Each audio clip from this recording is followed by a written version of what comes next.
guys, it's Vi, and it's about that time. What time? Dinner time! And today we're going to be making stuffed red peppers.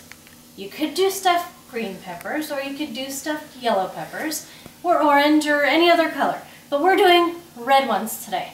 So, here's our ingredients for this. It's super simple. The prep time is next to nothing, and when it's done in about 25 minutes, you have a nice looking dinner. So for starters, we have some plain white rice here.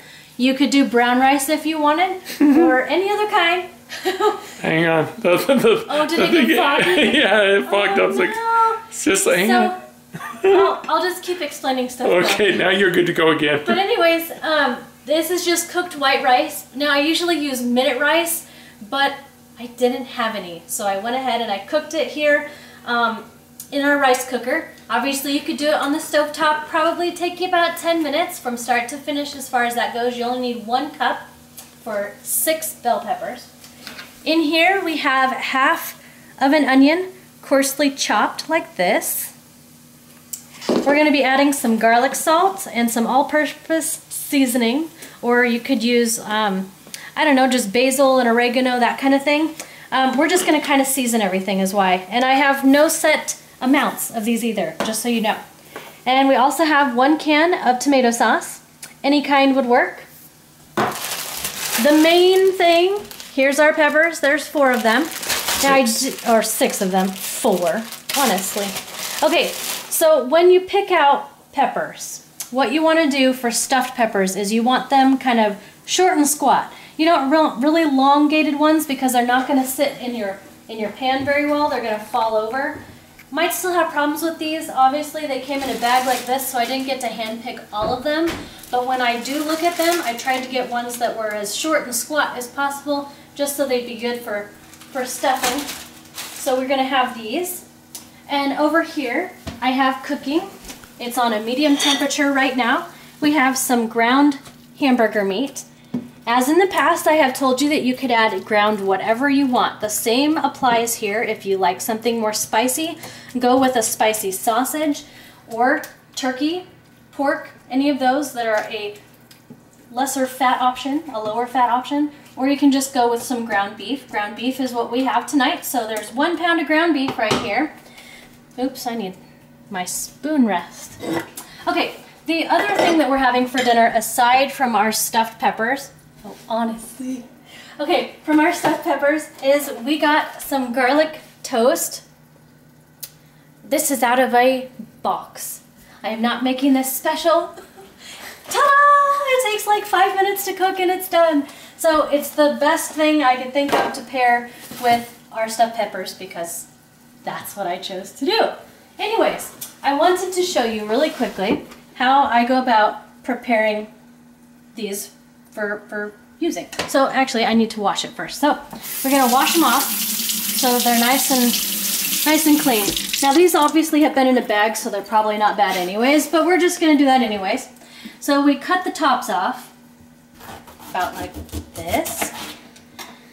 It's going to take the stem out. We don't need that. I'm going to reserve this because it's not going into this recipe, but later on this week I might be able to use this for something else. And there's nothing wrong with it. These make really good snacks, by the way. If you've never had just plain old bell peppers, they taste really good if you dip them in ranch or in a hummus or something. So I'm going to hold on to those because I never know what meal or what snack we're going to use them for. So you're going to go ahead and you core it. You take all of the seeds out in one go. We don't need those. Show them that. Oh, it's in the garbagey thing. Okay, so this is what it looks like when it's all done. Ta-da! So we're going to wash, we're going to core, and we're going to cut the top off of every single one of these. And we're going to place them here in a 9x13. Obviously, if you had less than 6, you're going to want a smaller pan, thinking like an 8x8 or something else.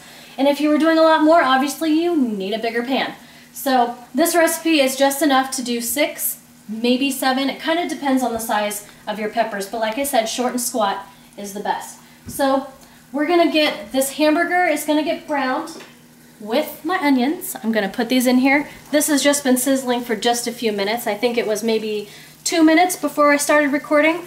So we're going to add our half of a chopped onion. Any onion would work. white onions kind of have a sweet flavor. There's the sweet onions, which obviously also have a sweet flavor. This one is your regular standard yellow onion, nothing fancy.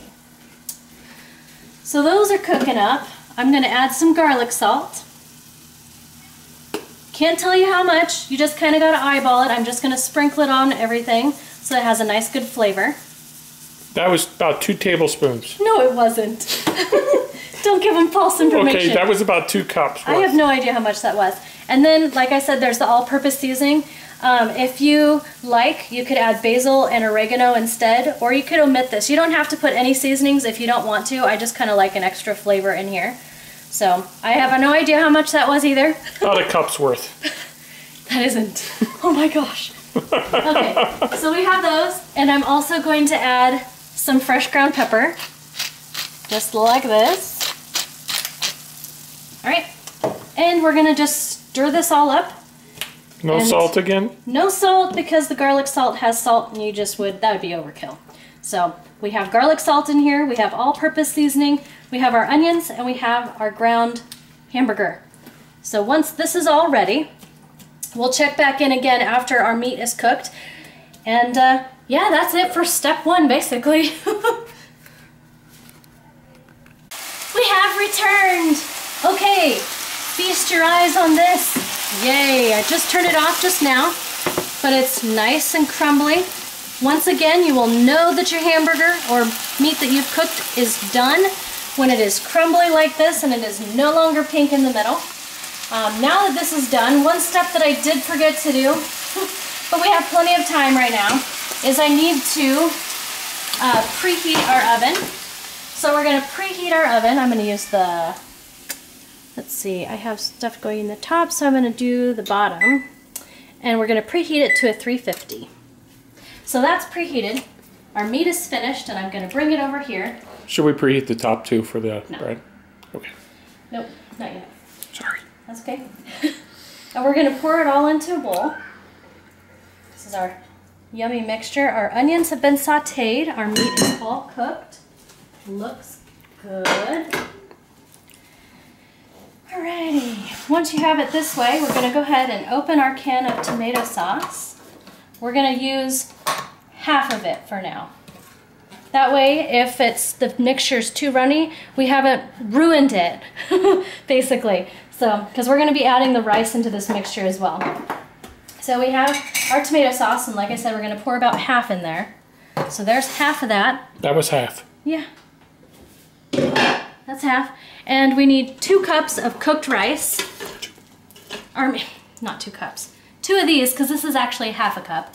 So we need half a cup once, half a cup twice. So it's a total of a little over 1 cup of cooked rice. I love how she measures. I know.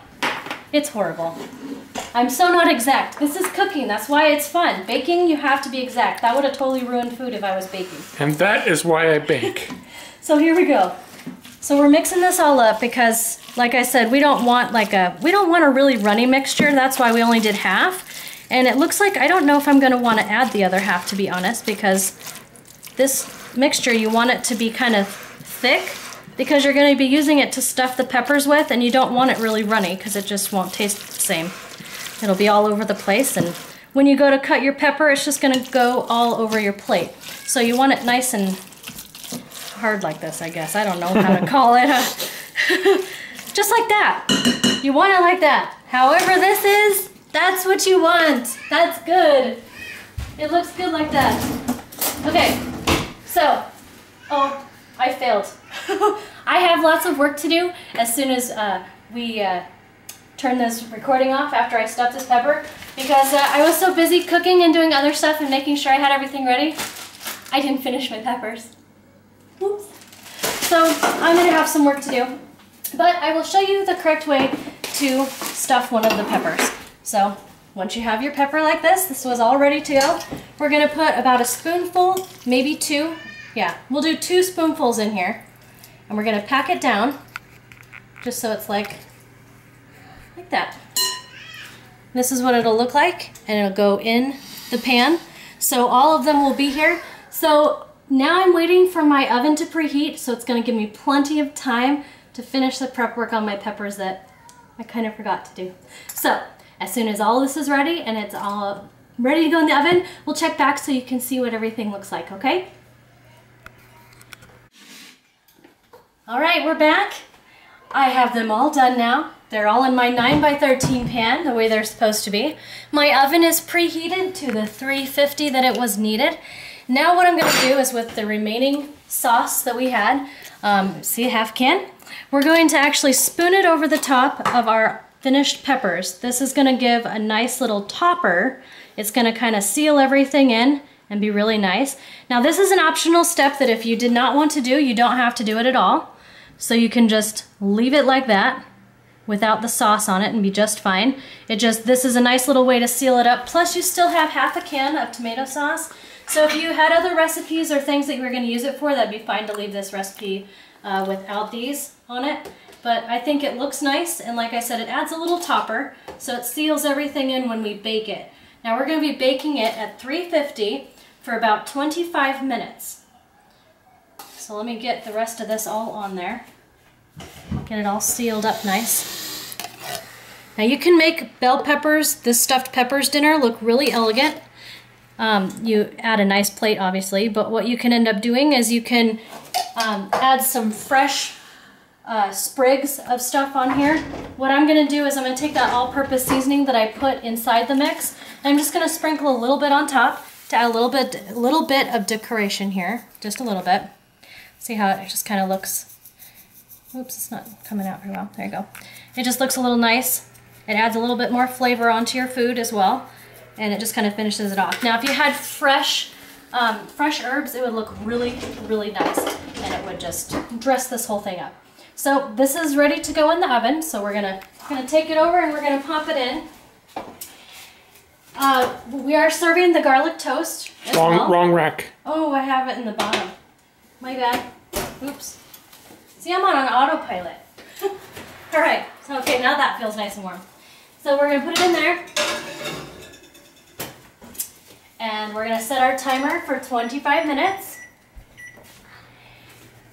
When that goes off, or when it's 5 minutes to being done actually, you're going to put your garlic toast in at that point. This takes 5 minutes to cook, so watch your timer. If you wanted to give yourself a little more time, set your timer for the 5 minutes less that you need, and then just put your garlic toast in there. 5 minutes later, both of them come out of the oven. So this is all I've got for prep work and showing you. So when you see me again, we'll have dinner ready. All right. Peppers are done. We're going to check them out. We've got the bread in the oven. It should be done in 2 minutes. Here we go. Let's see how we did. Oops, that one looks like it fell over a little bit, but it's a good thing we had our tomato sauce on it, because that means everything stayed inside. Now you can't tell, and I'm not going to touch it, but when you go to stick a fork in this, it's going to have, this will be a little bit crispier on top. But you can just mix it in with the rest of your food. Yeah, they're done. They look really good. They're nice and pliable. If you go like this, I think they're gonna be nice and juicy. So they're ready. And like I said, now we have 1 minute and 6 seconds to wait. Our bread should be done. And I'm gonna check it just in case, because I do have it on a broil setting. Yes, it's done. I could smell that it was done. Then we have our bread right out of the oven. Ta-da! So we have our garlic bread. We have, here, I'll put them together. Garlic bread and our stuffed peppers. They're ready. That's what's for dinner, folks. Hope you enjoyed. If you like this video, please give it a big fat thumbs up. Leave me comments down below. Tell me if there's any foods that you would like to see prepared for dinner. Answer any of your questions if I can. Leave them down in the comments. If you have any cooking questions, I will try my best. And yeah, subscribe. I think it's in this corner. Subscribe to see more of these videos if you like this. So that's what's for dinner. Stuffed peppers, garlic bread, 30-minute meal from start to finish. So that's it for me. Till next time, guys, take care. Bye.